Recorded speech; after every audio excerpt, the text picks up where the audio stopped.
Jamal, what did you like? What did you not like tonight? That first half, I really liked our ability. They got it to 12.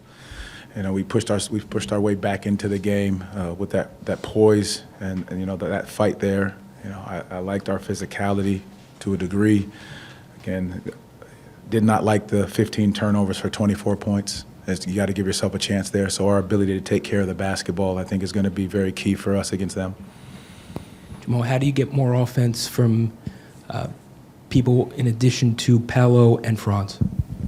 Well, I think it's just the ability to play faster. I think when we step into the game, just being able to know that when we get the stops, we've got to get out and run and make sure we're putting pressure on that rim early. I think it really is just about us pushing the pace, attacking downhill, and trusting when our defense does get the stop that we've got to convert on the other end.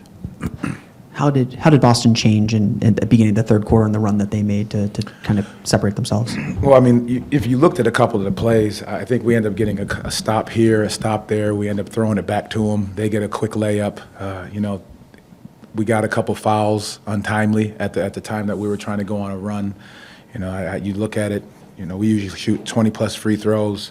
That third quarter, that bit us a little bit, us being able to defend without fouling and the whistle going that way, and it slows the momentum of the game down. Again, so our ability to do all these things without fouling is going to be very important moving forward. Why do you think your team wasn't able to generate the usual amount of free throws your team takes? I can't say anything about the whistle. At the end of the day, I thought we did an unbelievable job attacking the basket. You saw Paolo on the ground 4 or 5 times, and so again, it's the physicality of the playoffs. But again, in that third quarter, I thought we did a great job attacking the rim, getting downhill. Whether it goes our way or does not go our way, we've got to just continue to play through those situations, and I think that was a big momentum shift. Kind of on that point, you mentioned in the lead up to this series that Boston has some of the best rim protection in the league. Just how do you maybe convert through some of that? Although, you get the looks, but how do you convert some of those more often? You just got to go in there, continue to go in there strong, attacking the basket, not looking for it. And again, because playoff basketball, it's going to be more physical. It's going to be a little bit more aggressive. You got to give them credit for how they came out, and then that's what they did. Again, I liked our physicality, the way we approached the game, and obviously you have to find times that that whistle may not blow in your favor, but you've got to be able to make sure you continue to attack the right way. As far as the turnovers, was there anything in particular that really stood out about them by and large? Live ball. I think live ball. I think there was a few times we ended up against the shot clock, and you credit that to some of their switching. Some of it was our ability to just take what the game was giving us, not trying to do more. When the game was giving us the right read, we got to make the right read at that right time.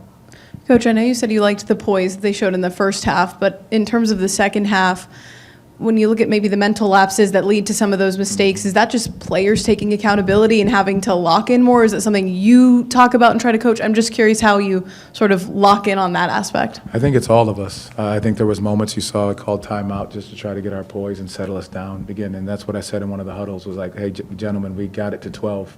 It was 12, and we cut it down in that first half. So it was very similar because it was 12 or 13 in that second half, and then our ability just to come down and execute and make the right play at the right time. Again, we tried to execute, got downhill, may not have gotten a call. They were out on the break in transition. So those are those moments where they understand what they need to do, but we just got to make sure we continue to execute it for 48 minutes. I know that when you face this Boston team, the three-point shooting gets a lot of the headlines, but how important are those plays, the turnovers, the missed opportunities on second chance points? I think they had more second chance points than you guys did, even with fewer offensive rebounds. How important are those kind of plays on the margins that in a series like this? I think that second half is when they really turned up the second chance points. I think we did a great job in that first half. I believe we had 10 offensive rebounds in the first half, and then we died down in the second. So I think they were able to capitalize in the second versus what we were doing. So again, we just being able to put two halves together, playing that way is going to be very important throughout this series. How would you describe the way Franz played on both ends? I think his aggression was there. I think he was trying to get downhill. He was looking to attack. He sparked us in that first half, just being able to, attack the basket, get downhill, looking to score, and then defensively just being able to, we had a lot of cross matches at times, so his ability to communicate, to talk to guys, understand where he was supposed to be on the floor, I think he did a really good job in that regard. How did you assess the defense that you guys played against the two J's for Boston?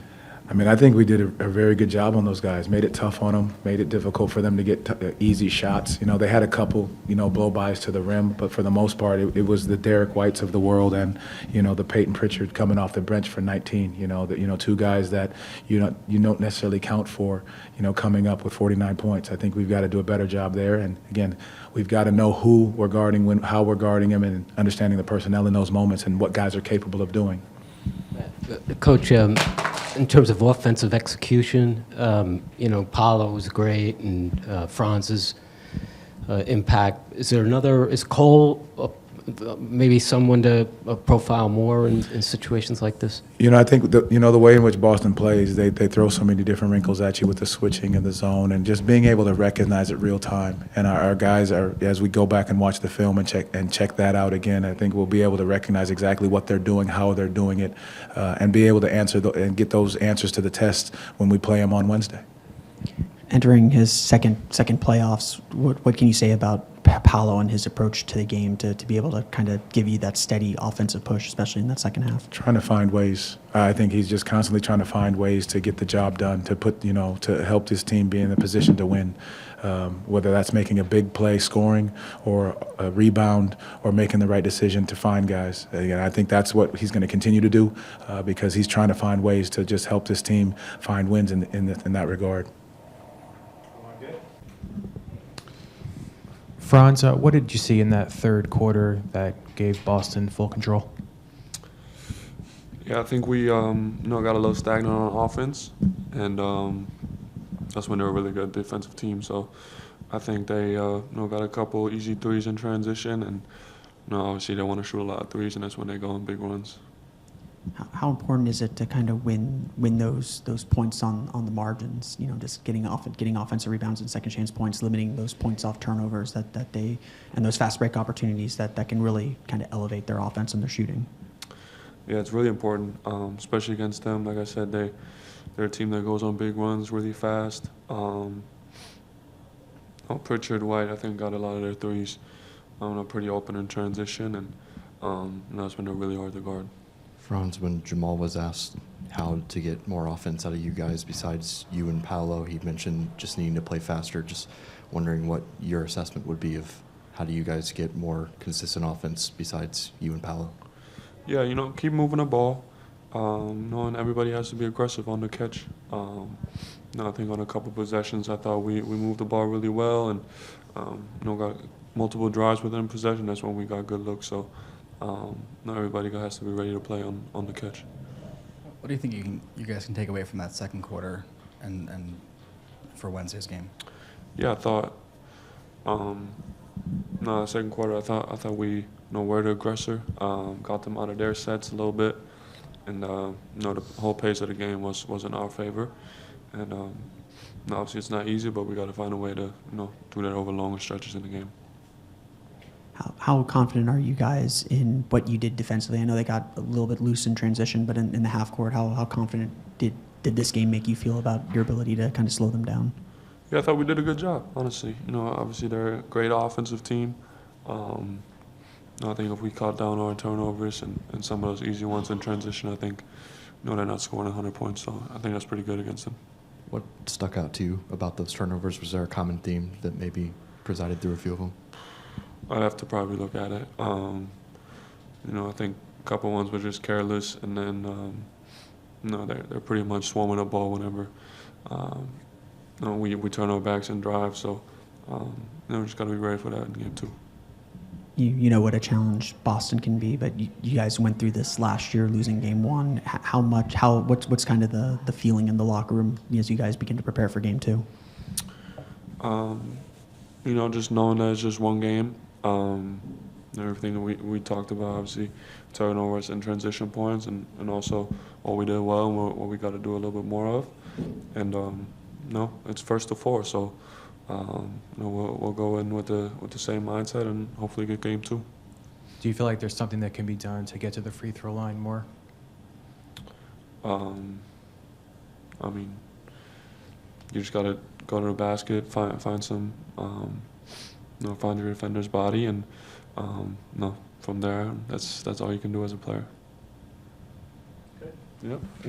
Paolo, what did you see early in that third quarter that allowed Boston to gain full control? I think we just had some stagnant possessions and led to their runouts, which led to some threes to open the lead up. On that point, whether it's the stagnant offense and playing quicker or anything along those lines, how do you guys get more production outside of you and Franz in the scoring column?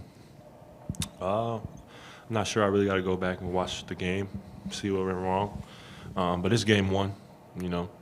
There's nerves, lit crowd, really loud. So, you know, not a total surprise that, you know, we struggled a little bit on offense, honestly. When you're facing a team like this with so much offensive firepower, how important is it to make sure that you kind of win those points in the margin, second chance points, points off turnovers, fast break points? How much did them being able to kind of find those in the second half affect this game? Yeah, I mean, I think it opened the game up when you let them get out and run. They get some easy looks. You know, some of their guys get going. Pritchard, he hit some big threes that hurt. So, yeah, I think, you know, just trying to limit the mistakes so that we can make them play in the half court. Do you feel like you guys kind of had the game at the pace that you liked throughout the first half when you were able to especially take the lead in the second quarter? Yeah, I mean, I think, you know, we was doing a good job in the first half of keeping them in the half court and then, you know, having good offensive possessions. And we're able to get the lead going into halftime. But, you know, they're a great team, defending champs. And they came out and took control in the third quarter. So we got to just come out the locker room better next time. What can you take away from that second quarter? Do you think anything?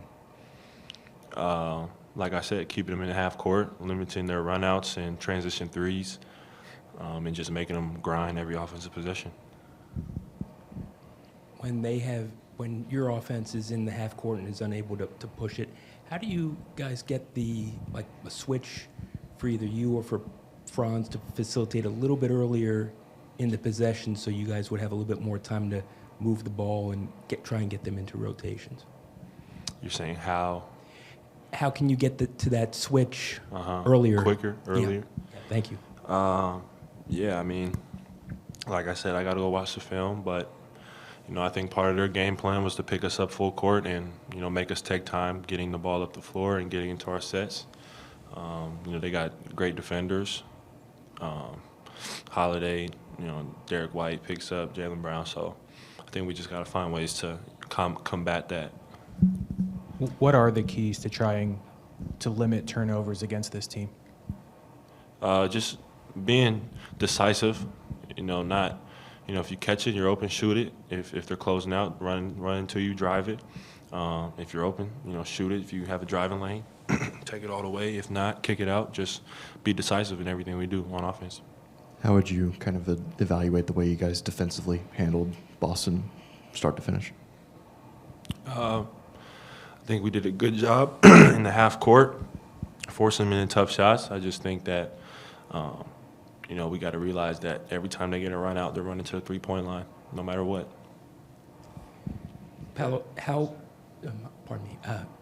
how useful is last year's experience where you guys rebounded from a game one that you guys didn't like and then still made it a big series?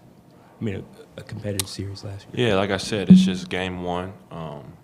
You know, the goal is to try and get one. So game two, you know, we have to come out with a higher level of focus and just do what we can do to get a win, you know, on the road, you know, because we're not winning this series unless we do. So that's the goal. What does it say about their team, that they're two big guns, neither one of them reached over 20, and they still just offensively have so many weapons, different lineups and different ways to win? Yeah, I mean, that's something that as a team we harped on coming in, is that, you know, they do have two main guys, but it's really the other guys that kill you. And so I think we just have to do a better job of, you know, getting those guys off the line, because they really kill you from three. You know, Pritchard 4 threes, Derek White 7 threes, Drew Holiday 3 threes. So that's the game right there. And like you said, you do a good job on the main guys, but some of the role guys on the wings, they kill you. So we got to do a better job of taking them away.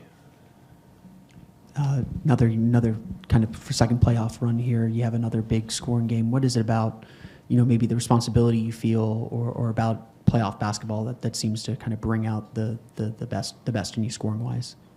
It's just the playoffs,